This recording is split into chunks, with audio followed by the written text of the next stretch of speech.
Hi, and welcome to Filmmakers Compass Podcast, the show where we talk about movies and more movies. I'm D-Man, joined by CP. And CP, it is officially the holiday season. It is Christmas time. Unless, of course, you're in D-Man's house, in which case it's been Christmas time for like 2 months already, I'm guessing. You're not going to believe this, but I do not have my Christmas tree up yet. What? Yeah, pretty nuts. Who are you? I know. I usually have it up this past weekend, Thanksgiving weekend, but unfortunately I was pretty busy and neglected to actually get my Christmas decorations up. So I'm going to have essentially like 24 days of Christmas because I think yeah. Wow. 24, 22, I don't know, something in That's there. like barely you. It's all right, though. You'll make up for it because the tree's going to stay up till St. Patrick's Day. For what it's worth for our listeners, I have absolutely been watching Christmas and holiday movies. So I've already seen What have A you seen Christmas so far? Story, A Charlie Brown Christmas, and Elf. Have you watched any yet? I have. So yeah, I mean, I'm not for nothing. I'm not, I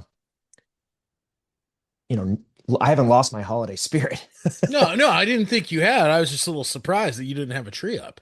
Well, what have you watched? I have watched mostly the bad ones that I try and get out of the way Oh, that are okay. in the rotation, like I'll Be Home for Christmas, Surviving Christmas, Fat Man. You watch Fat Man every year? I love Fat Man. Yeah, Mel That's Gibson awesome. as a Yeah, Mel Gibson. curmudgeonly Santa. Like, what's better than that? I also though watched some of the more traditional ones. I watched Elf, and of course, I also watched Just Friends. Nice. Oh, well, good kickoff to the holidays. I don't know, to our listeners, if you've already started, your Christmas holiday watch list, let us know what you've had on because it's quite an exhaustive list now. I mean, there's only 25 days of Christmas. If you I know, watched, and I have like 29 movies I have to watch. that's what I'm saying. If you watch one movie a day and you want to try to get them all in each holiday season, it's pretty packed now. Yep. So anyway, let's go ahead and jump into our shout outs this week, CP. First up is Iver. I just want to say it was great to see you, man. We got to hang out this weekend, had a good time discussing movies, and of course, looking forward to another movie night sometime in 2026. We'll figure that out. I am bummed I did not get to see you. I was not invited to the party because no one likes me. So I'll see if I can get you an invite. Iver also said Ariana Grande saying that there will be another Wicked movie is like when Vin Diesel said there was going to be another Fast and Furious. It is just a way to put that thought into customers' heads and drumming up interest. And then I'm assuming based on whatever sort of social media graph or data that they get back after that, they may make a business decision and bring it back for another one. Run it back. perfect. Drucker actually jumps in response to saying we should do a podcast from Denver. And he said, great, let's do it. Bring the podcasting stuff and we'll do it live. All right. So I'm game. An excuse to see Drucker. That sounds fun. I know. This is a perfect time to be in Denver. We could probably go skiing. I know it's probably beautiful over in Maybe Denver. snowboarding. Plus CP, I know you love the Broncos. I do. Do I? Well, we love Drucker and we support Drucker and he loves the Broncos. If So we go out later in January or February, we could go for the Breckenridge Pond Hockey Championship. all right. Everyone Maybe likes that's pond when hockey. we'll do it. We'll get Iver to come. We'll do a movie night in Denver and a podcast. Dude, I am so sold. I know. That actually sounds fun. I got to give a shout out to Mike Soto for not knowing that Lethal Weapon takes place during Christmas time. What? Yeah. Mike Soto? I know. He like loves Lethal Weapon and he was like, he put it on and he's like, this movie's at Christmas? I was like, yeah, dude. You're like, it's Shane Black, bro. Of course. So it's at that Christmas. shout out will come back into play though. It was a little inspiration for me. Ooh, that it will. All right. So stay tuned later in the episode. And then of course, happy birthday shout out to Adam, whom we got to attend that party this weekend for his birthday. I hope you had a, great party. And I know I did. They had open bar, CP. Oh, So- D-Man had a great time. Yeah, it was pretty great. But we actually have a little bit of a different shout out section going on this time, CP, because there were a couple specific Thanksgiving shout outs that wanted to acknowledge. So Ivor says, Happy Thanksgiving to both of you and all of us who listen. Thanks for having a Thanksgiving podcast and not taking the week off. Well, Dude, uh, Ivor, thank you, man. yeah, you're welcome. I'm glad we were able to get it done. I know that time of year is busy, not just for podcasters, but everyone. And Yeah, CP, I know we were trying to meet up, but there were some logistics issues, so I didn't get to see you in person this year, but maybe for Christmas holiday. maybe for So, Christmas holiday. Druckard also chimed in and he says, Happy Thanksgiving. I do enjoy some planes, trains, and automobiles, but what a terrible explanation of Munich. They weren't Jewish terrorists or whatever you said, LOL. I was ready to shut it off, but I powered through, shaking my head, D man. No, whoa, And whoa, whoa, whoa, whoa, Drucker. That's just because he's a moron and he couldn't remember the movie. no, come on. I actually thought about it, and Drucker, you're They totally were right. they were Mossad agents hunting the terrorists. Yeah, but it's the Palestinian terrorists that attacked and murdered the people at the Munich Olympics. Yes, So, I mean, but the we're Jewish, following Eric Bana as one of the Mossad guys. they're Jewish counter agents. They're literally counter terrorists. They're Mossad. That's what they do. Yeah. So follows them in response to that. And I don't really remember exactly what I said, but sorry about that, Trucker. Didn't mean to piss you off. Sorry, So Drucker. I'll straighten him out later. I got you, bro. my apologies. Um, I don't know. On that note, maybe it's time to watch Munich again. I mean, Spielberg is one of my favorite directors. I mean, So if there's a Spielberg movie that you haven't seen in like 3 years, then you've probably waited too long, D man. time for a rewatch. I think so. I'll do it after the holidays though, because I got too long of a holiday movie Nice. list. So Drucker goes on to say John Candy's best role, Barf from Spaceballs. Okay. All right. Good call. Fantastic pick. Uh, John Hughes movie guest list that he'd invite Beethoven the dog, because Nice. dogs, Nice. LOL. Nice. Love it, Drucker. Lisa from Weird Science, Okay. Oh, which that's is also a good call too. I'll leave it at that. Good pick. And then George Wilson from Dennis the Menace, mostly because Walter Matthau was the shit. Oh, Drucker, I totally forgot that John Hughes was involved with that. So good pick. I didn't think about that one. Yeah, and then he said honorable mention to Ferris Bueller because he's just a party. So I think Yeah. we kind of hit on that. I was like, Ferris Bueller might be fun just for good conversation and a good time. Yeah. So You know that guy totally has some get cool that. stories. So, and then I'll end it out with a shout out to my family, whom I will be visiting this week in Indiana. And I'm hoping that I will continue to knock off movies on my Christmas movie list. I hope so So too. I hope so too. I'll throw it over to you, CP. Any shout outs on this episode? I know it was the holidays. So just see Yeah, if, shout out to my brother and sister-in-law. They had a baby. My niece was born this past weekend. hey, So congratulations, Jeff. That's amazing. shout out to Jade. Yeah, both congratulations to you guys and your family, CP. Your family's getting bigger. That's awesome. So yeah, that's pretty much it though. All right. Well, then I guess it's time to throw it over to you, CP, Uh-oh. for our box office breakdown.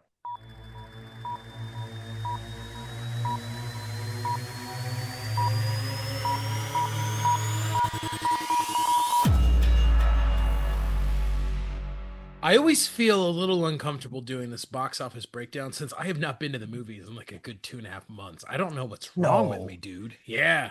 I can't Last believe that. last one I saw was you saw it I too. Predator Badlands. No, before Uh, that. Trying to Back think. to the Future. Oh yeah, Back to the Future. That was on October 30th. So the day before. Yeah, you're already about a month and change. Yeah. It's been a while Wild. for you. Wild, right? Anyway, so let's get into this one. So number 5 this past weekend, which was a 4-day weekend at the box office. So, Hollywood loves those 4-day weekends. What did we Definitely. get? Number 5, The Running Man. Have you Okay. seen this one, D-Man? It's on my list, being an A-list member, and if I'm going to be able to make it to the movies, like I said, I'm traveling right now, so I don't know if I will. I'm hoping to catch it before its, theater run is over, but it definitely seemed like a movie that I would enjoy, especially on the Okay. big screen. Yeah, for sure. So it's made 60 million so far, which seems kind of low. I felt like there's a pretty heavy marketing campaign and the fact that Hollywood really is trying to turn Glenn Powell into the next, superstar. Yeah, I mean, I know today celebrities don't carry the same box office power that they probably once did, the heyday being like Will Smith in maybe the 90s, 2000s, Will Yeah. Ferrell at one point. It was like you could put him in any movie and you're going to get a massive box office return. Hmm. I don't know that every, all these A-list celebrities command that anymore, but it still seems like a decent return. I can't imagine it cost too much to make. Exactly. So, number four, a movie that you did see, Predator's Badlands. It has made about $175 million worldwide. So, Disney's got to be pretty pleased with that one. At the party this weekend, I did have some conversations with Iver about Predator Badlands, but the overall Predator landscape, because he mentioned one of the animated movies. It's eluding me right now, but he said it was amazing. And then there's also this Wayland Yutani connection throughout a lot of different properties where I don't know what their big plans are, but it could get fun. Hmm. Another shared universe, big team up movie somewhere. Yeah, for sure, dude. Number three, Now You See Me, Now You Don't. We talked about that last week. This movie must be doing pretty well. Yeah, 187 million, which, Damn. that's not bad. Was not what I was expecting, especially when you compare it to the fact that it's pretty much going head to head against the number two movie in the box office, which is Oh. Wicked for Good. So Wicked for Good got dethroned. Wow.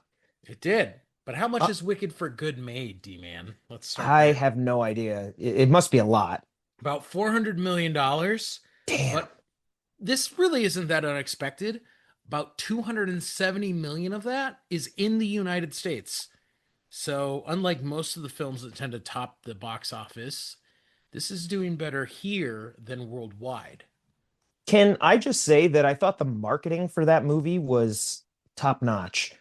Uh, I saw Wicked everywhere on social media, whether it was people doing dance trends, singing songs from the first movie, doing skits as Wizard of Oz characters. I know Wizard of Oz is even, technically like sometimes it's a holiday movie. People play it this time of year. And I felt like I was seeing it everywhere leading up to Thanksgiving weekend, that first weekend.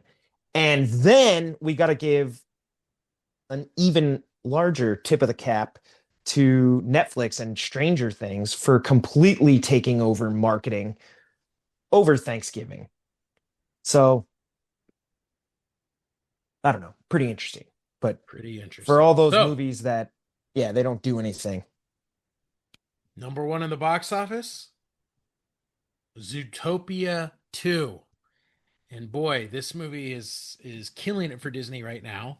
So, this past weekend, it made $163 million in the United States alone. Wow. Worldwide One poll is weekend. almost 600 million.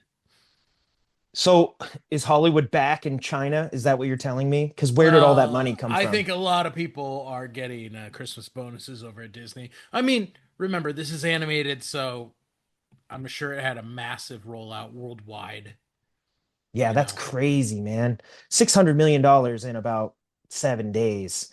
That's Hmm. almost $100 million a day. That's crazy. Right? Well, Insane. here's one of the things that's actually, when you think about Zootopia 2, if the second movie is a success, you basically get a franchise. Like now they can make Zootopia 3 and continue new stories within the context of this world. And then you actually think about it. I mean, they could build like a theme park land based on Zootopia. It's literally a land. Like that's what it is. True. I mean, and where would it fit perfectly? I think Animal Kingdom. True. And technically, there is a Zootopia land. It's in, I think, Disneyland Shanghai or whatever Disney version that is out in China, which has got to be why it did so well in China. You think? I'm sure that that was part of it. Because if you've been to Disney and you've been to the Zootopia land, it's probably one of the only properties, American properties that you're like overwhelmingly familiar with is like Disney stuff. Yeah, for sure, dude. So, plus Disney needed a big hit. I mean, I don't think, this year has necessarily been their biggest year of all time. And obviously it's a win for their animation department. They might have another billion-dollar film on their hands. Pixar had Inside Out 2, which did you know that went on to become the highest grossing animated movie of all time? I did not know. Well, it did, and I think it got passed by Niza 2, Mm, if I'm not mistaken. But like at probably. one time it was, and it's at least in America, it's the highest grossing of all time. Inside Out Jeez. 2. That's That's nuts. that's wild, dude. Yeah. I think if you get up there, it's like Minecraft, Mario, uh Frozen 2. I don't know. There's like a couple movies up there animated, but you're like, damn, probably The Lion King, if that's considered animated. But Yes. that's crazy. So I don't know where Zootopia 2 will land in all of those numbers, but it looks like it's destined CP to become a unicorn and make it to $1 billion because we literally still have almost the entirety of the holiday season, and that movie is going to play so strong, Yep. probably through New Year's. Yep. Just a whole month, all for you. It's gonna rack in the money. And the sad thing is I still haven't seen Zootopia 1. I So saw it. It's actually really good. I heard Zootopia 2 is great. So I don't know if that'll be a movie I end up going to see, but if I do, I probably need a refresher of Zootopia 1. do it. So Do it. Let me know what you think. Let our audience know what you think. Post about it because I'm not going to the movie. So someone on this podcast needs to be posting about the movies they're watching on this, on our social feed. yeah, right. So all right, well, if that does it for our box office breakdown, then let's go ahead and jump into our topics this week. All right. So first up, CP, I I saw a want to ask headline. you what you made for Thanksgiving dinner. That's, I think, the Oh, first okay. topic. I actually did make food. So I Oh, made a D man. All I made right. a All right. 3 pound turkey roast. I Good made man. stuffing, which my stuffing's bomb. It's not visually the most pleasing thing you'll Guy ever says his see. stuffing's bomb. Okay. We'll see if Steph can verify that. She doesn't even like stuffing, but no, this it's delicious. I made cranberry sauce, and when I say I made it, I didn't just You didn't knife just it out of the can. take the can and just I dump it on a did that plate too. and I we're like, brought we're one of done. those. Yeah, I brought one of those too, just in case that's how people like their cranberry sauce. But then I also made cranberry sauce. All right. All right. And then I made pecan cinnamon, uh, what was it? Sweet potato casserole. Okay. That sounds good. Good It was job. pretty good. I made all of it, dude. It was bomb. D I, man, I'm proud of you. I don't know. What did you make? I made a 24-pound turkey Jesus. with gravy.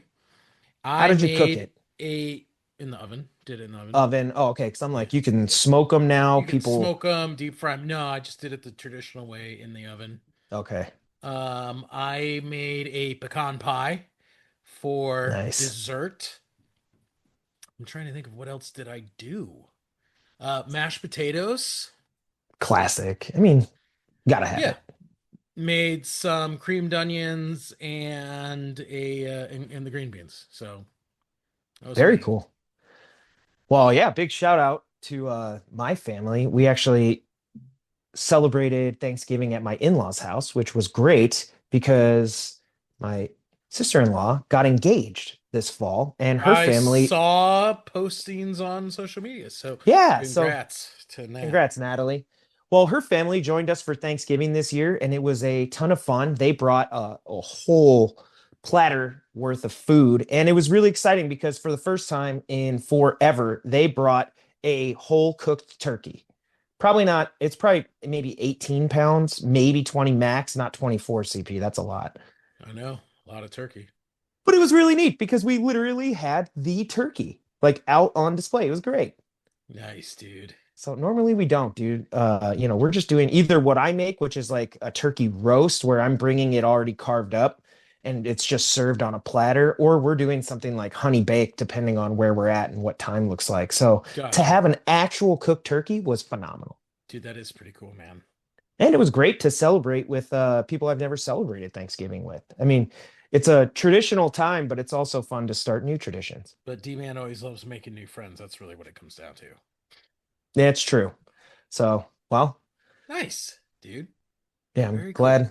glad you had a good Thanksgiving Anyway, as sorry well. to throw that one at you.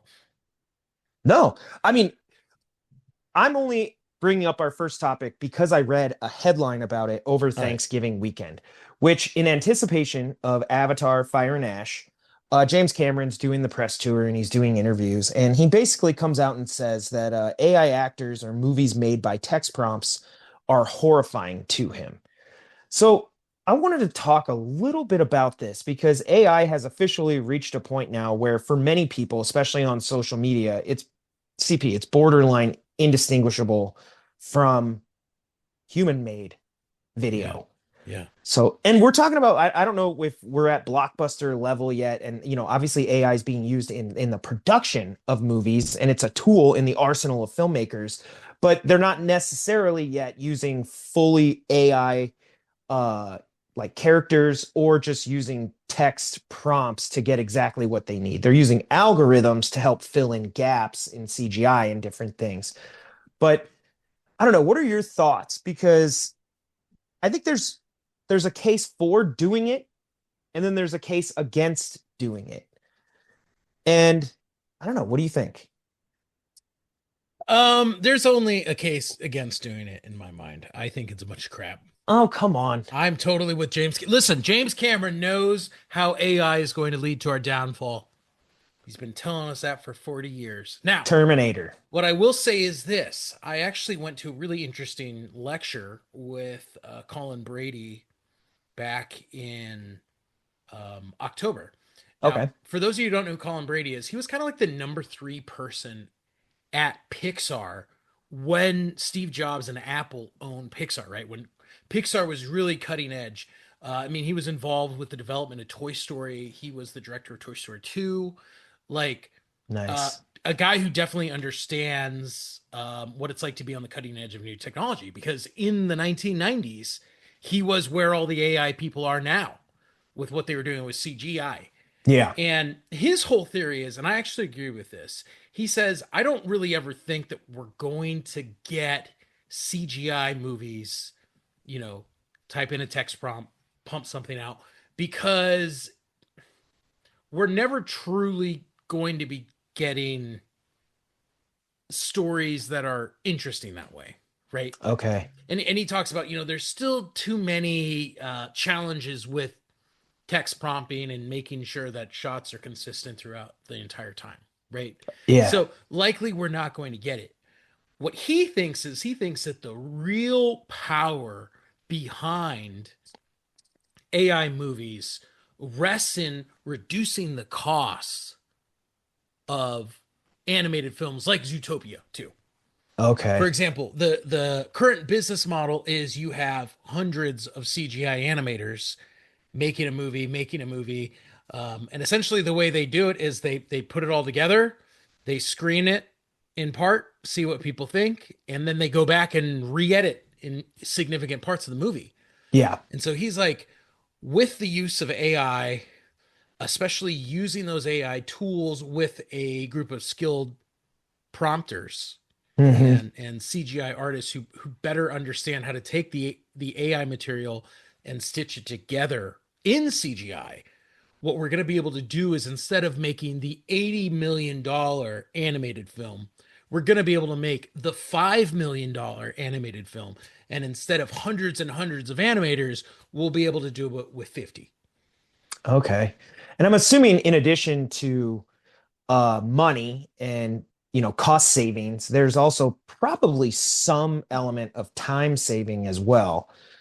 When you just have so many people collaborating on one project, as impressive as it is, the fewer people you have, the faster probably you can do Mm-hmm. things. Exactly, right?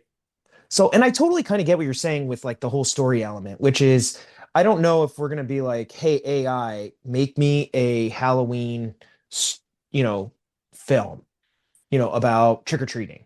And it's just going to spit back a full movie that I'm going to love. In the creative process, what you're probably going to need is the human to really refine or at best write the entire thing themselves. But Mm-hmm. that doesn't mean that you wouldn't be able to take a screenplay and run it through, a large language model like ChatGPT and say, give me the prompts needed for this scene to generate the video that we Mm-hmm. need to edit this together, Yeah. right? So, or maybe even, like you said, it might even just be elements where it's like generate me the background I need for this scene or this shot. And then, you're plating that on green screen or on, Yeah, the exactly. volume or, Yeah. but I could see where at least generative AI would have the ability to contribute. I don't think it's zero sum. Like it's either completely no AI ever or screw it. I'll just have AI make my movies for me. I don't want humans making anything. Yeah. Yeah. Yeah. So the actors, though, is probably one of the weird things. So both in actors being able to license or sell their likeness for stuff, right, without technically now having to do work, but being associated with something.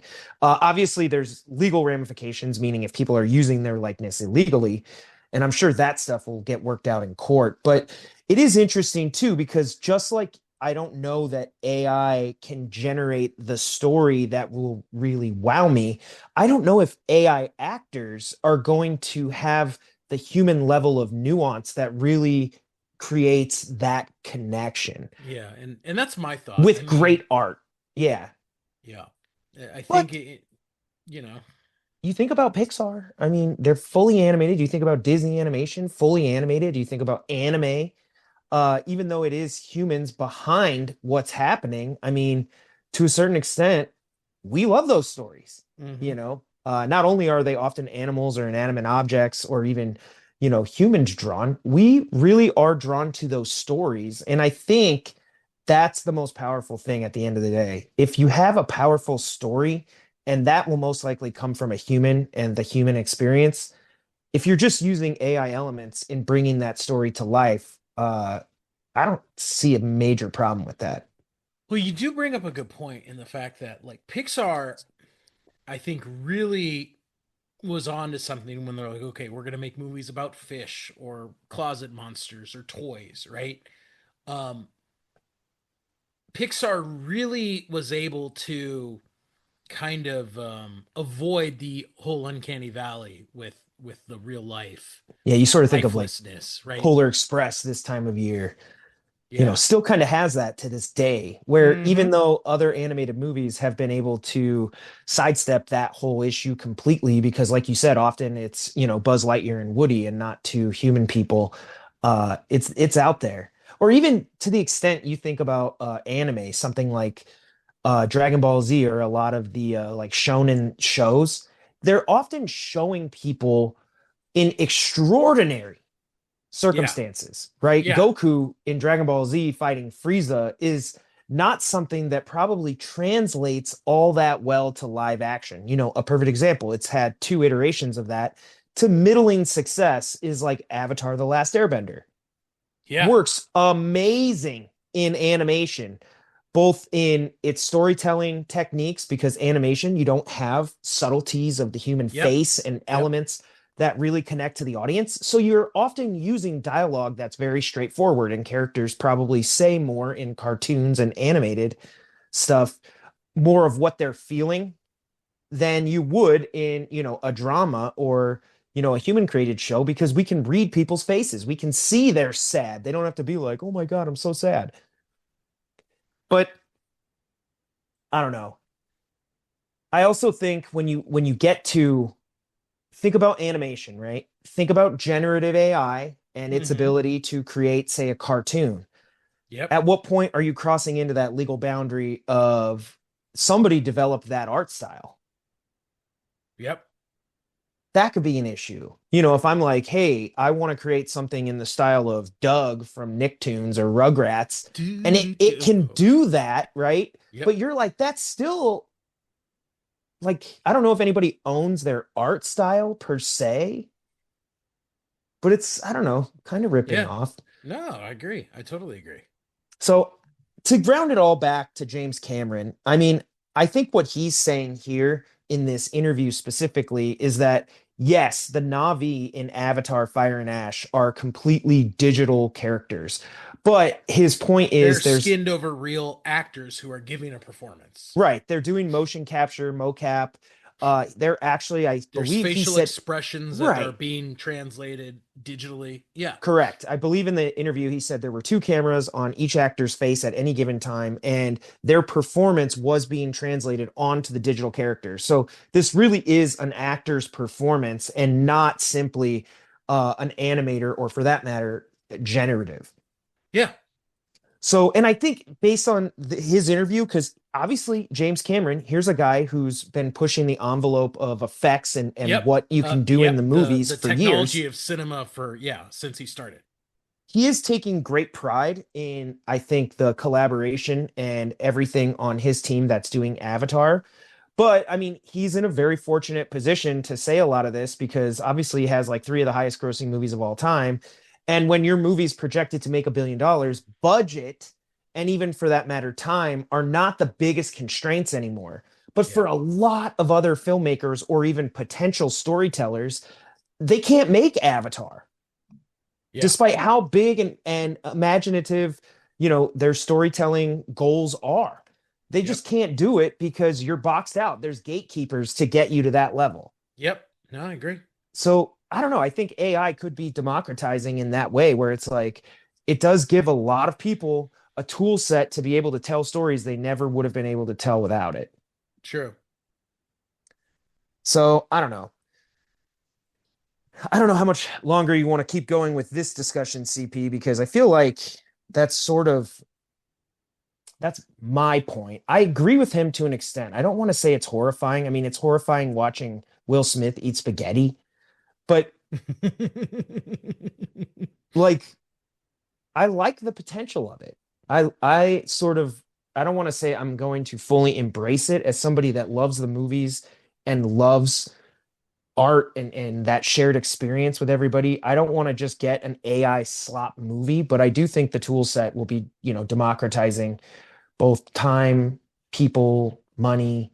So a net positive, hopefully. Hopefully. Yeah, but dude, there's so much AI slop out there. It's terrible. I mean, it's totally made, social media feeds almost useless. Yeah, they're borderline unbearable now. Even if it says like at the bottom, like creator labeled as AI, you're like, I don't, ugh. Like, Right? what do Yeah, we, and I mean, how many freaking videos come up with that stupid AI voiceover guy where he's like, "I never knew that my mom never told me that you could." Like, I hate it. I mean, at Hate it. least have fun with it. I don't know, like get an AI character to be like, hey, user 8794, fuck you. And like you know what I mean? Like, I don't Yeah, know, do something at least like engaging because so much of it, it's like, is that all we're doing now is just flooding the feed? Like, what's the point of all this? true. Very true. So anyway, for our next topic, CP, it's one we touched on with Zootopia 2 and Disney needing a big win at the box office. And that is also a headline I read over the holiday. This December, so we are coming up on the 1 year timeline for Disney CEO Bob Iger to step down. Yep. So there's a lot of discussion around the succession plan for Disney and what they're going to do because he already did this once. And it was a colossal failure. Yeah, it And was Bob horrible. Chapek took over. It, well, caused more problems than Disney wanted. Yeah. So, So yeah. I don't know. It was really interesting reading the article because obviously Disney is, one of the big five studios, and it's also one of the longest lasting and most enduring brands in film and entertainment, Mm-hmm. maybe of all time. Yep. So whoever's taking over this role, there's going to be a lot on their shoulders in terms of can they keep the magic going, right? Yeah. So I guess based on this article, there are two people that are front runners for the CEO position, and the first is Josh I think it's Diamaro, and he's the Yep. chairman of Disney Parks Experiences and Products. And I guess he pitched his vision for the future of the company, and he's leaning heavily into things like experiences, video games, VR, really sort of, I think, taking the IP they already have and finding new ways to get audiences to sort of engage with it, right? Mm-hmm. And he's been very successful. So at least on a fan level, being the chairman of the Disney Parks and Experiences, He is sort of a public facing figure at Disney. He makes Yep. appearances at the park when they launch new lands or new rides. And he's also at like D23 when they're going to announce what those are. So Yep. fans are familiar with him. He's public facing. And in addition to that, he's well liked. Yep. So at this point, that might seem like a no brainer.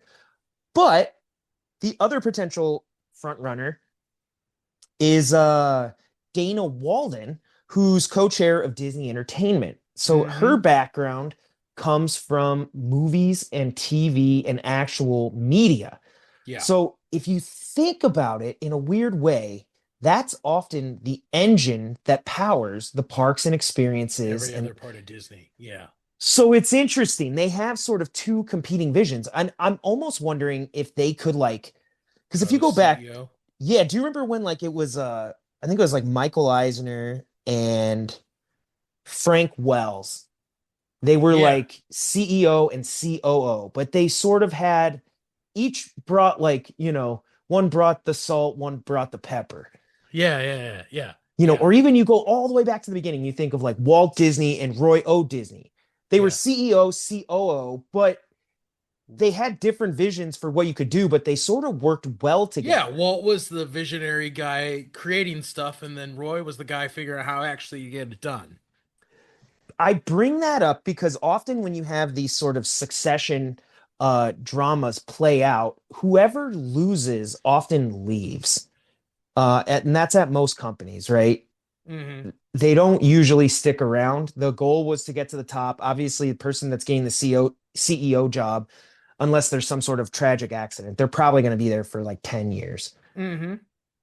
Even to the extent you look at Chapek or Chapek, Mm-hmm. uh, what was interesting about him was he wasn't there that long, but the guy that came back and ousted him was Bob Iger. Yeah. So Right. you think about like, there really hasn't been like a new CEO for an extended period of time. So I don't know if you have those two competing visions. I mean, what do you think for Disney? Parks and experiences and video games and VR? Or do you think the focus should return to making absolutely quality movies, TV shows? Like, it's different. It's a different way to It's take it's this it's company. interesting. It's very interesting. I think there's two other things we need to consider in this, right? Uh, Dana Walden has kind of taken a lot of flack recently for her involvement with the Jimmy Kimball Oh, okay. Yeah, yeah. suspension. That made a lot of headlines. Yeah. Made a lot of headlines and obviously turned some of the public and internal members of the Disney board and shareholders against her. The other Even, can problem, I say real quick, even about that, I read Oscar Isaacs in an interview promoting Frankenstein for Netflix was asked if he would return to the Star Wars franchise, of which he said he did not like their handling. He didn't say that specifically of certain things. And he was like, if they can get, their act together, I'd be open to it. But he was like, right now, probably not. So there could be talent out mm-hmm, there that's also a little hesitant to just team up, depending. yep. Uh, Interesting. the other thing that we need to consider is Josh has been at Disney for 30 plus years, whereas I think Dana Walden came in with the Fox acquisition. Yeah, you're And so correct. she's been there for like less than a decade. She came in 2019. Wow. Yeah. Yeah. I mean, big difference in terms of if you want someone who understands Disney culture, the Disney way, having a guy who's been there for 30 years is probably a big plus. Now, I mean, it is interesting as you say, because really the true economic engine behind Disney has been the entertainment component, Right. right? Um, though all the other stuff has been much more profitable for most of Disney's existence, right? They're making money off of cruises and travel and parks and merchandise, right? Yeah. But that is all based on what they're doing in the entertainment side. So it is kind of a weird, do you want the guy that runs the business right, that knows how to run the business, or do you want the visionary person that understands this is about redeploying existing IP and creating new IP, and that's how we get the trickle down through everything else. So, Yeah, I mean, it's interesting you say that because Bob Iger himself was known as, Mr. Acquisition. He acquired Pixar, Lucasfilm, and Marvel, and then, like you mentioned, 20th Century Fox. mhm. So, I mean, as far as Disney creating new IP under Bob Iger, they did. They got Frozen and different things, but a lot of what they got, they bought. Yep. So even though, obviously Pixar was a Disney collaboration for its entirety of its existence, Hmm. it wasn't owned by Disney until whatever 2007 or something like that. Yeah. So there is always an option that you could acquire more IP. So instead of having to generate it all yourself, um, but it has to sort of fit with the Disney brand, You can't just acquire everything. Yeah. You can't. So, and then lastly, I want to throw this out there. There's also Mr. or Mrs. Outside Hire. So, what's interesting about that is I didn't see any specific top contenders listed in this article specifically, but Disney went through a dark period in the late 70s, early 80s, where they almost got bought out in like a green mail scheme Yeah. where I think investors were, trying to take over the company, like a hostile takeover or whatever it's called. In Hmm. Disney Animation, I think they were considering even shutting it down. They went Wild. to an outside hire, Michael Eisner and Frank Wells, and they totally turned the company around. I mean, you got so much fresh juice in the parks. You got new theme parks. Disney Animation literally went through the Disney Renaissance. Yep. I think they started Touchstone Pictures. They did so much stuff. I think it was Michael Eisner who was responsible for developing the cruise line. Hmm. Like he was the one Yeah. who did international expansion. Yep. Actually, I don't know if he was. I think it might have been. They might have already been in Tokyo, but continued. I think he did Yeah. Disneyland Paris. Yeah. But anyway, Yeah. the point is, you could go that way, which is pretty nuts. Because, like you said, I mean, while it may be easier to lean on that 30 years of in-house experience, sometimes it takes somebody with an eye for something new. Yeah. No, I agree, dude. So I don't know what their plans are, man. And then there's the whole Bob Iger doesn't, how do I say it? He seems a little set on almost picking his successor to fail so that it like enshrines his legacy as like incredible. Hmm. I mean, that's an interesting point. And I mean, honestly, I'm actually kind of with you. I almost wonder if the better move with Disney is, bring in someone from the outside looking in. Just in the sense that, yeah, Disney, I think when we look at the company from an innovative perspective, I don't know that it is the innovative Disney that it used to be, right? Yeah. It's been the hey, just like it's the Facebook model, just like buy up the things that are potentially, Yeah. threats, and we'll just acquire that IP and integrate it. And I mean, even like when we look at Disney Plus, I mean, sure, it came out, but it was an attempt at just mimicking what Netflix was doing. And Yeah. No, an opportunity for them to create new content, using all the IP that they had acquired. But at the same time, streaming hasn't remotely proven at this point to be anywhere near as profitable as like television stations and the old model. yeah, Even if it's preferred by consumers, yep, it's just nowhere near as profitable. So you're going to have to figure out then if that's sort of a dead end in terms of like, oh, we're going to have grand riches at the end of the tunnel, and you're like, maybe not. I mean, maybe exactly. it's a tool, we use it, and but we really lost a revenue stream is what happened. Then you Yep, got to figure out where either there's new revenue streams or how to make your other ones more profitable. agreed. So I don't know. Throw it over to the listeners. We've been talking a little bit about some industry news lately. Warner Bros. Discovery getting acquired, and now Disney's succession plans. So I'm sure we'll have segments when they finally make decisions. Yep. Because my guess is they're not going to announce the next CEO of Disney next December, like when Bob Iger steps down. My guess is they're going to do it early, and then that person's probably going to job shadow Bob Iger Yeah. for 6 months, 8 months to get an idea of, how does, Yep. this work. No, I agree, dude. I agree. So pretty interesting. But, if anybody has any thoughts on that, be sure to share it. We'd love to hear from you guys.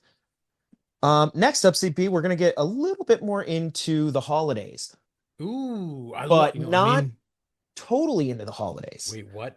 As I mentioned at the top of the show, I had a little inspiration from Mike Soto, who Shut up, Mike didn't Soto again. did not realize that Lethal Weapon is a Christmas movie. So I wanted to do a list this week that sort of reflects that energy, All CP. right, let's do Top five non-Christmas movies. it. All right. So I'll go ahead and start this week. I think you kicked it off last time. So at number five, um, is L.A. Confidential. The movie kicks off with the Bloody Christmas Massacre, and it's essentially the catalyst for the entire movie. Now, that's not very Christmassy, but we do have some horror Christmas movies, and there is a ton of imagery throughout the film that does uh, reflect the holiday at the It's very so least. we I cannot remember anything Christmas related. Well, then you're going to hate my number four. No, no, I mean in like LA Confidential. And I'm like, and I watch LA Confidential a lot. I guess I need to go back. No. No, you're right. Because I think when Russell Crowe goes up and he punches that guy for beating on his wife, Yeah. I think they have a Christmas tree in their window. Yeah, I think you're right. They So do. yeah, I should watch it again. Such a good I just movie. picked LA Confidential. It is a non-Christmas movie, but I picked it because it's so good. If you haven't seen LA Confidential, I'd totally recommend it. Film noir, sort of a neo noir, and it was really popular in its time. And I think the stylization of it has really helped it age well. Yeah, no, absolutely. It's really good. Like I watched it recently and I was like, damn, it really holds up. Even though like some of the vibes have like real 90s, it's like it's so stylized that it transcends its sort of generation it came from. Yeah, yeah, it's great. So I really enjoyed it. But number four, I don't know if you'll remember Christmas in this. I do. Catch Me If You Can by Steven Spielberg. No, I don't remember that either. So that's starring Leonardo DiCaprio. And essentially the Christmassy aspects of Catch Me If You Can are related to one of his greatest memories of his parents married, dancing around the living room around Christmas time. And his parents also get divorced, I believe, around that time. And that's when every Christmas Eve he calls Carl Hanratty, Tom Hanks's character, and Yes, just talks to him. that's right. And then they always say, Merry Christmas. And then they hang up and he has to, catch me if you can. Yeah, yeah. So Ah, yeah, I've there's not Christmas. watched Catch Me If You Can in a long time. I need to give it a revisit. No, that's a good one. We'll revisit Munich and Catch Me If You Can, dude. We're gonna go second half of Spielberg's career. We should do a marathon. We should live stream it. Just watch all the Spielberg movies. Yeah, but like second half of his career. And then after that, we'll go back and watch the first half. All right, that sounds good. I'm game. Number three is appropriately numbered because it's going to be Iron Man 3. I hate that movie. I I know you freaking do. hate Iron Man 3 so much. Yes, Christmas is everywhere in the movie, but it's terrible. And it's also not a big driver of the plot. It's just the backdrop, setting, time of the year. Hmm. Like, it's not even like, you think, I don't know, some villains maybe incorporated or something, It's into, like the villains are using the fact that it's Christmas and the building's going to be empty to try and rob the vault. yeah, exactly. Yeah. Yeah, nothing So like you're that. like, no, it doesn't even really factor in much, but it is at that time. And I actually really enjoy that movie. I mean, I think it's a weaker Iron Man film, but I still love Robert Downey Jr. in the role as Tony Stark, and I still enjoy the movie. So number two, CP, we're gonna continue with comic book movies, but swap over to DC now, going with Batman Returns. Definitely a Christmas movie. That is borderline a Christmas movie. Oh yeah. Yeah. I mean, you You you know could what? We should get Dan on to talk about the movie at some point. We should do an episode Oh, about I'd be that. down. I'm gonna throw that out to the listeners. I picked Batman Returns. I think it's a non-Christmas movie. You can watch it any time of the year. I don't think uh like Christmas is a deciding factor, but they do have the tree lighting scene where True. the bats all come out of the tree and Yep. so it is. I don't know. That one I'm gonna throw to the listeners. Let me know. Is Batman Returns a Christmas movie or a non-Christmas movie? Fair enough. I like that. Okay. And then number one, I just love to watch it around the holidays, is Harry Potter. And it's really just the first four volumes. I really enjoy the John Williams score in uh what's the first movie? Sorcerer's Stone and Chamber of Secrets. But Christmas is a plot element in the sense that that is how Harry gets his invisibility cloak. Correct. So, like, it's not just in the background. Like, obviously, there's a lot of other stuff going on throughout the course of the year, but definitely in year one, Christmas is an essential part of the And story. not only that, he uses the holiday time while he's still at Hogwarts and everybody's away to go explore the school and the castle True. and everything. That is also true. So it's definitely, and then obviously they acknowledge Christmas. I mean, the Great Hall looks incredible. I mean, incredible. Decorated for Christmas with the floating candles, and they got the tree. And I think even you extend that to Prisoner of Azkaban, where it's maybe not at like as Christmassy, but they go to Hogsmeade and there's snow, and it just feels like that time of year. That movie feels it's like almost eternally like autumn. And then they Mm-hmm. go and there's snow, and that's fun. And then I love in the fourth one, Goblet of Fire, they have the dance scene, the winter ball or whatever. Mm-hmm. So yeah, I think Harry Potter, I don't know, it just works for me this time of year. And I there's can a agree. lot of them. So, all Yeah, that's true. right, I'm gonna throw it over to you, CP. Let's hear it. All right, top five. So number five for me, not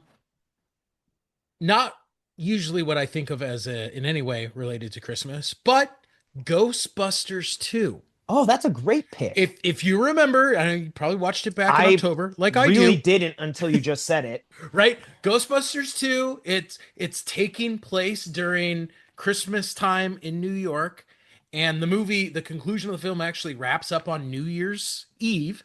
Yeah, you're right. So that is a Christmas is in the background of the film. I feel like Mike Soto right now. Like, I just always associate Ghostbusters with Halloween. Me too. Wow, that's nuts. Okay. But okay, so Good pick. Ghostbusters 2. So number four, and I've actually, when I was doing some digging, looking at movies, I did not see this on any list, so I'm psyched. Rambo First Blood. Now, Wow. if you Yeah. remember when John Rambo's in the police station getting booked, there is a Christmas tree Is it a mini in the tree? background. Yeah, on one of the desks. Yeah, I think it's on one of the desks. I do remember that. I think I do. So we're gonna say that is also a non-Christmas Christmas movie. Okay, I like it. And I actually, considering how absurd and over the top and ridiculous the Rambo movies get, I think we're on Rambo 5. And I know I was actually just talking to one of the guys involved with producing the new one, which is a prequel Rambo What? movie. Yeah. Okay. Are they Yeah. de-aging Stallone or is it a I new guess actor? Stallone wanted to, but they're bringing in a new actor instead. And it's how essentially Rambo's in Vietnam and learns how to become Rambo. Okay. I mean, sign me up. I'll see it. Yeah. But I really love First Blood. I think it's actually incredibly tame for the reputation that the action movie has. I think only like one person actually dies. That guy that falls out of the helicopter. Well, and isn't he like hunting people? It's kind of like I don't know, he's like more it's not like literally machine guns It's everywhere. not like Rambo 2 and 3 and 4 where he's just like blowing everything up with machine guns and Well, I rocket think it's launchers and Rambo 50 2 is the cals. one that just kicks it up like, Yeah, yeah, times yeah, 10. yeah. No, Rambo 1 though, he's like, he's hiding and he's building the bow and arrow and stuff like that. Yeah. Well, like you said too, I mean, Rambo 1 is even actually called First Blood, right? Yeah. Yeah. First Blood. Oh, So, sorry. I could talk about this all. Anyway, number three for me, one of my very favorite movies, has an incredible Christmas scene, and hmm. that is Mean Girls, Oh yeah, the dance sequence. the dance sequence. Is that Jingle Bell Hilarious. Rock? Yeah. Yep. And they have the Nice. Winter Talent Show. Yeah, it's fun. Number two, And Mike Soto obviously agrees with me on this one, and that is going to be Lethal Weapon. Awesome movie. Shane Black, Mel Gibson, Danny Glover, incredible movie, and obviously he said it at Christmas time because Shane just loves Christmas. Too old for this shit. So good. Directed by Dick Donner. Maybe we need to do a Dude, whole. his filmography's great. Yeah, man. He's been like did some amazing movies. Yeah, it's kind of crazy. And number one for me, also actually from Shane Black, more indie, and that is Kiss Kiss Bang Bang, which I just love everything about that movie, as you know. And you're saying more Shane Black because he did Iron Man 3, which was also your favorite on my list. Yeah, that was exactly it. Yeah, okay. Just Yeah. making sure. No, Kiss Bang Bang was great too. That was one you actually introduced me to. I think we watched that at Helson's house one time because Yep. I'd never seen it, and you're like, "Oh, put it on. It's great." I was like, I mean, I love it. It's got Robert Downey Jr. before his Iron Man resurgence and Val Kilmer. It's a neo noir movie that's really Yeah. leaning into the conventions of the noir genre, and it's set against Christmas. It's a lot of fun. Shoot, maybe I'm gonna watch that tonight. I thought you might actually have something like In Bruges. Um, I don't know. We didn't have any comedies, huh? Not really. I think The Nice Guys takes place around Christmas. Yeah. I don't know. I'll throw it out to the listeners. Let's hear your lists. What are some non-Christmas Christmas movies, or even for that matter, like you said, CP, you're going like New Year's or whatever. It could take place just any time around the holidays, Hanukkah, whatever. Mm-hmm. Non-holiday holiday movies. Let's hear it. All right. That's a good question. Let's see what people got. All right. Well, finally, before we conclude the episode this week, CP, I wanted to do something while we're still way ahead of the gift giving element of the holiday season. And that is, I found this article that actually goes through a pretty extensive list of Christmas gifts for movie lovers. Ooh. Okay. So I figured I'll just read them off and then give me your thoughts. Like, what would you get if you could? All right, let's do it. So, first up is simply books, Yeah. right? I mean, it depends on who you're shopping for. I'm not gonna get Helson a book. No, like there's like biographies, autobiographies of your favorite filmmakers, obviously actors often write, behind the scenes stories about their time on set, but there's also behind the scenes and making of books, which for me, something like Star Wars, if you get early Ralph McQuarrie production art or anything like that, I love it. That's cool. There's also Yeah. books like I bought the novelization that Tarantino wrote of Once Upon a Time in Hollywood. Once See, he finished the screenplay, he added in his extra stuff and made it a novel. So yeah, that's I could see that. that'd be a cool gift. Or I actually saw a very unique book called, it was something like Letters from Hollywood, where it takes a look back at sort of the golden age of Hollywood, and they go find letters, artifacts, things like that, and sort of piece together what it was like at that time. You That's know, sort of cool. I'd read that. You can buy that for me if you want to. I know, right? Or we're gonna switch it up. There's also recipe books. There's a book called Binging with Babish, which is actually the name of a YouTube channel. But this guy has a book where he makes and shows you guys how to make recipes from your favorite movies. Like, is he talking about like? Does he say like, oh, when Clemenza's making pasta in The Godfather, this is the recipe, or is he like, hey, this is pasta you should make for movie night with The Godfather? No, I think he's making the recipes from the movies. Oh, okay, interesting. I mean, I haven't read the book, but that was my understanding of it. Or the flip side, drinks. So, like for instance, I have a Peaky Blinders, like mixology book. So Well, you that's can make stupid. It sounds like a that's waste of fun. money. That's a waste of No, money. you make all the drinks that they have at that time during the show, and then it's like you match it up to the different episodes and you can drink what they're drinking.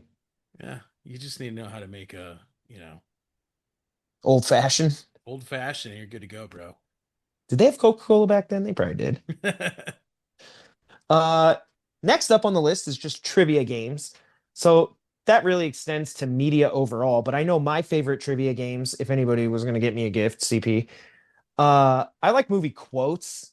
And then there is a version which I don't know how it works anymore, but it used to be you would put a DVD on and it would play scenes from the Yeah, movie. seen it, dude. I love seen it. So that was a lot of fun. And I would definitely enjoy something like that. I would even enjoy something like that on Christmas Day, like playing with everybody. All right. Well, if you come over to my house on Christmas, I got Disney seen it. I got Nickelodeon seen it. I got Harry Potter seen it. Nice. Well, I don't have a DVD player, so it has to be at your house. But I do. So Yeah. yeah, we're good. We good. There's also movie watching gear. So whether you actually bought these while you're at the theater, you can also find certain collectible ones or fun versions of popcorn buckets for Okay. watching movies at home, where it's just, I don't know, you just get in the mood. So a All lot right. of them, they're either movie themed popcorn buckets, which is pretty lame in my opinion. I think I want the really cool ones you get at like the movie theater. Like So AMC. Yeah. yeah, so I'm looking for those, but I'm saying if you're forward thinking and there was a cool popcorn bucket that, you think, oh, that'd be cool for this movie fan in my life, snag it and then wrap it for the holidays. Dude, that's cool. Yeah. All right. So I don't know. I like that. I thought that was really cool. Obviously there's like cozy blankets, snuggies, but that to me, I, No, I'd rather someone gets me a Dune popcorn bucket and just saves it till next Christmas. yeah, right. Like, I don't know. That felt too generic for me. I'm like, yeah, I mean, if it's just cold, you just need a blanket. What does that have to do with the movies? But I will say this, if it's not cozy blankets, you could do themed snuggies. So Okay. Okay. Are we talking Star like Back Wars, to the Future ones or yeah, I won't turn down a Star Wars snuggie. well, we know that. And then obviously there's just I hope that they traditional. make a Jabba the Hutt Star Wars snuggie. Yeah, that would be fun. Like, and it has to have a hood. Yeah. So just as you're sitting there snuggled like a useless blob, you can look like a giant useless blob. Ho ho ho.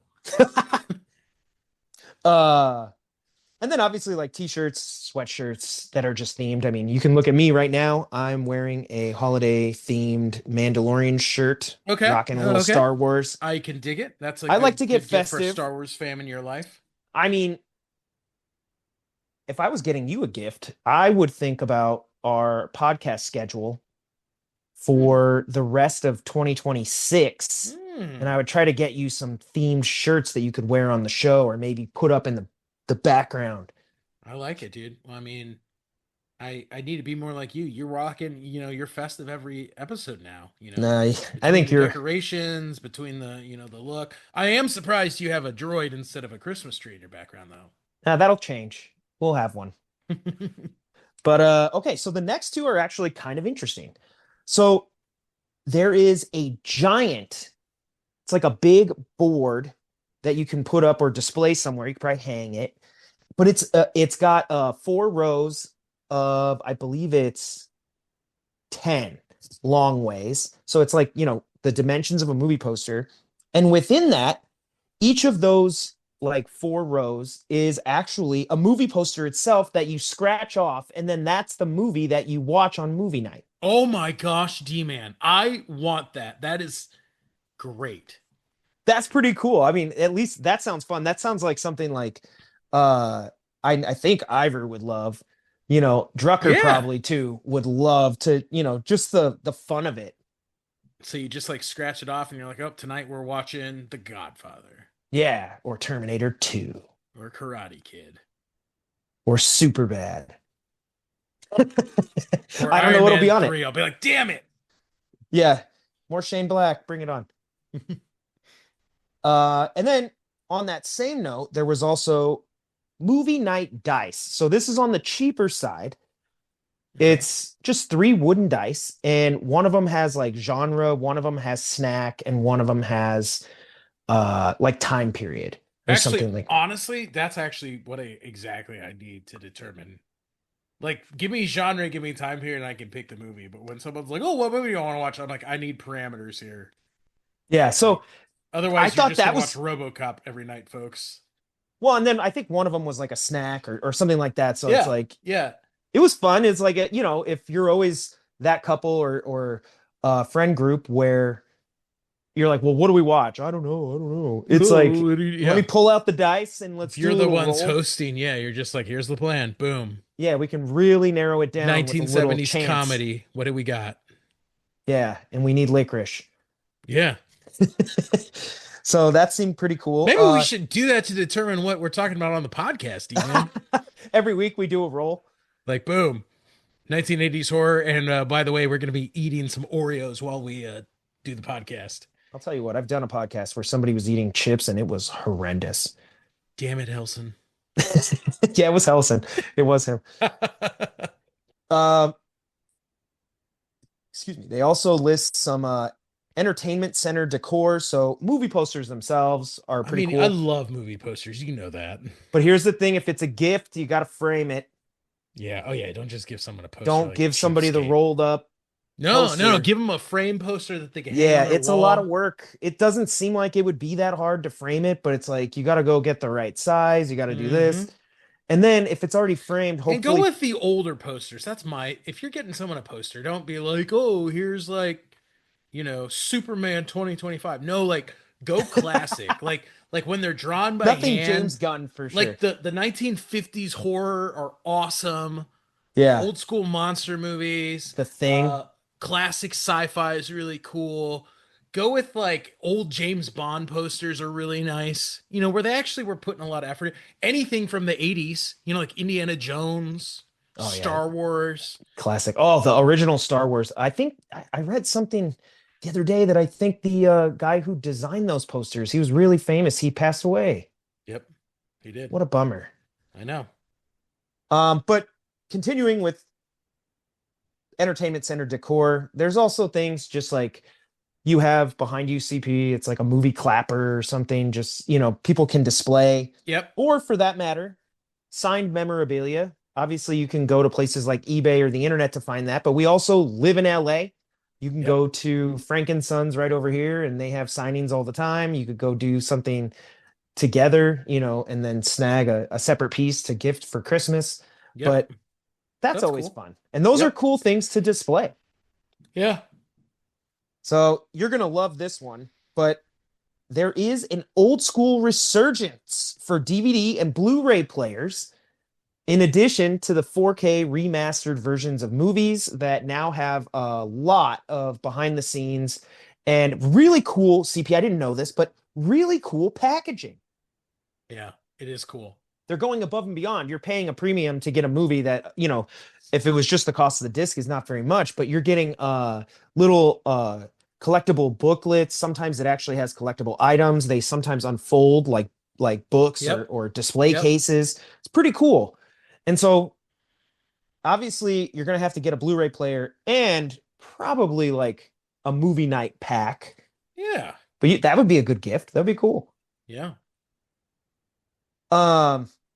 There's always just like, you can get popcorn tins and snack packs, whatever, like they put them in the little baskets or something, do something fun like that. Yep. And then they round it out with, you're this guy, gift cards. So gift cards, whether it's to the movie theater, to certain streaming options like Fandango at home, or if you're really willing to spend you're generous, you can always get somebody AMC A-list. Well, I would see maybe everyone who asks me for a gift card, I'm just going to buy them all an AMC gift card so they have to go to the theater.